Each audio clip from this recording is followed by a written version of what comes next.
Sarekat Islam merupakan gerakan nasionalis, demokratis, dan ekonomis, serta berasaskan Islam dengan haluan kooperatif. Organisasi ini didirikan oleh Haji Samahuddin pada tahun 1911 dengan nama awal berdirinya Sarekat Dagang Islam. Haji Samahuddin adalah seorang pedagang batik dari Laweyan, Solo. Organisasi ini didasarkan pada dua hal, yakni yang pertama adalah agama, yaitu agama Islam, dan yang kedua ekonomi, yakni menghimpun dan memperkuat kemampuan para pedagang Islam agar dapat bersaing dengan para pedagang asing seperti pedagang Tiongkok dan India.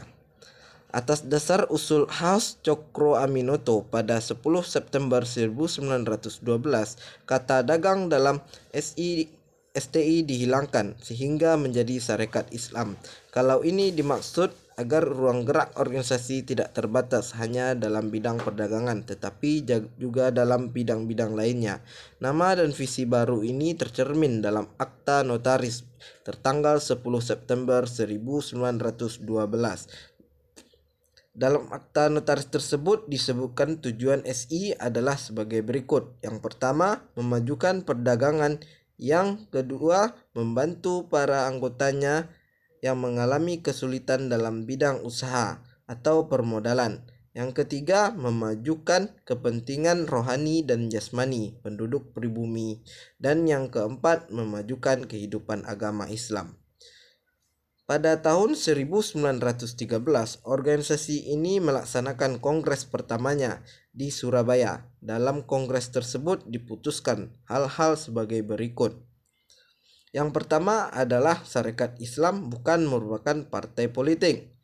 Dan yang kedua, Sarekat Islam tidak bermaksud melawan pemerintahan Belanda. Dan yang ketiga, Host Cokroaminoto disebut sebagai ketua PSI dan menetapkan Surabaya sebagai pusat organisasi keanggotaan exit terbuka untuk semua lapisan masyarakat yang beragama Islam. Di bawah Host Cokroaminoto, SI mengalami perkembangan pesat. Selain di Surabaya yang menjadi pusatnya, cabang-cabang lain juga didirikan di anggota kota lain seperti Solo, Semarang, dan Cirebon. Perjuangannya diperjelas, yaitu memperkuat basis ekonomi rakyat agar kaum pribumi lebih mampu bersaing dan bebas dari ketergantungan ekonomi terhadap bangsa-bangsa asing. Pada tahun 1915, Sentral Serikat Islam atau disebut SSI dibentuk dan berkependudukan di Surabaya.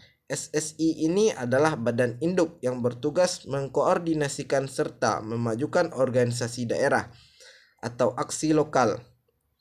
Masih berkedudukan seperti pengurus besar SI. Pembentukan SSD tidak terlepas dari kenyataan bahwa organisasi lokal semakin banyak, dan karena itu perlu ada sebuah badan induk tempat organisasi lokal tersebut bernaung. Pada 17 hingga 24 Juni 1916 diadakan Kongres ke-23 Nasional pertama di Bandung yang dihadiri oleh 80 SI lokal dengan anggota mencapai 3.600.000 orang. Dalam kongres tersebut disepakati istilah nasional, artinya SI menganggap perlunya semua suku bangsa di Indonesia ini bersatu dan membentuk satu bangsa, yakni bangsa Indonesia.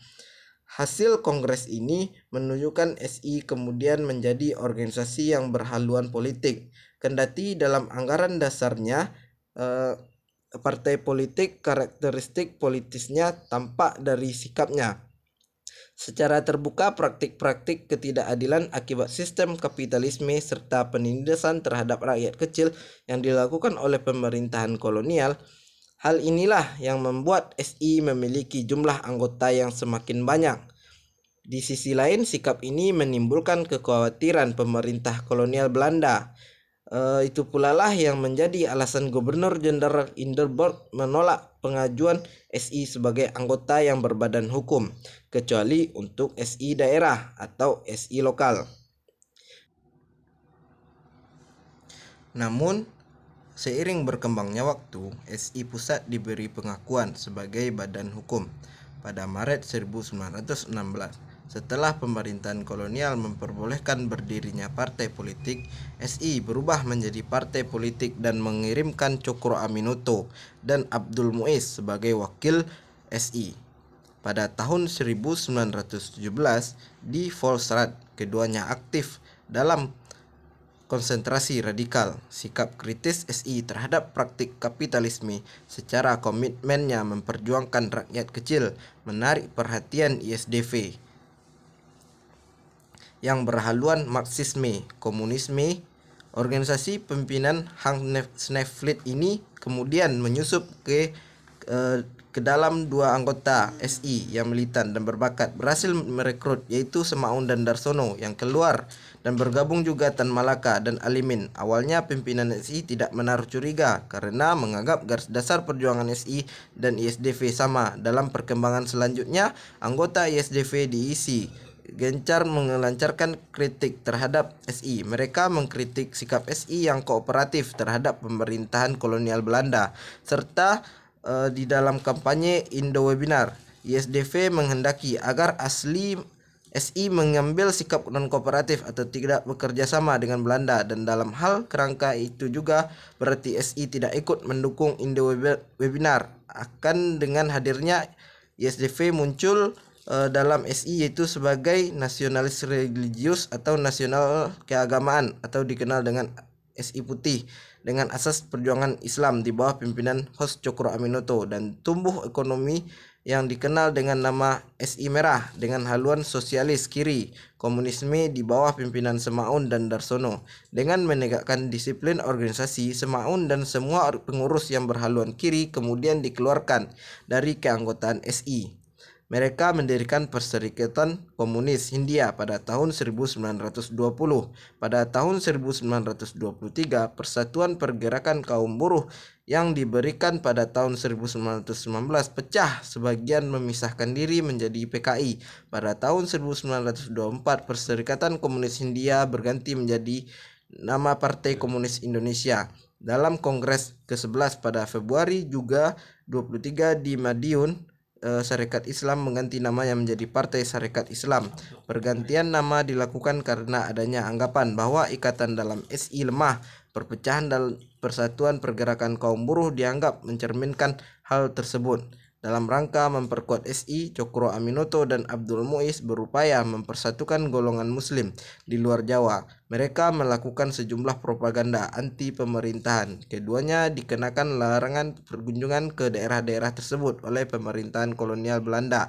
Dalam kongresnya pada tahun 1926, PSI menerapkan politik hijrah atau bersikap non-kooperatif terhadap pemerintahan kolonial dengan alasan pemerintah kolonial mengabaikan hak-hak pribumi. Karena perubahan garis politik ini, Cokro Aminoto menyatakan menolak ketika diangkat menjadi anggota Volksraad pada tahun 1927.